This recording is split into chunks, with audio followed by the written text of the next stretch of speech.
तारीफ अल्लाह ही को है जिसने अपने महबूब बंदे मोहम्मद सल्लल्लाहु अलैहि वसल्लम पर यह किताब नाजिल की और इसमें किसी तरह की कजी और पेचीदगी न रखी, बल्कि सीधी और सलीस उतारी ताकि लोगों को अजाब सख्त से जो उसकी तरफ से आने वाला है डराए और मोमिनों को जो नेक अमल करते हैं खुशखबरी सुनाए कि उनके लिए उनके कामों का नेक बदला यानी बहिश्त है जिसमें वो हमेशा रहेंगे, और उन लोगों को भी डराए जो कहते हैं कि अल्लाह ने किसी को बेटा बना लिया है। इनको इस बात का कुछ भी इल्म नहीं और न इनके बाप दादा ही को था। ये बड़ी सख्त बात है जो इनके मुंह से निकलती है और कुछ शक नहीं कि ये जो कुछ कहते हैं महज झूठ है। ए पैगंबर,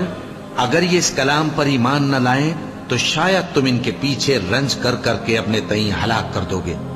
जो चीज जमीन पर है हमने उसको जमीन के लिए जीनत बनाया है ताकि लोगों की आजमाइश करें कि उनमें कौन अच्छे अमल करने वाला है, और जो चीज जमीन पर है हम उसको नाबूद करके बंजर मैदान कर देंगे।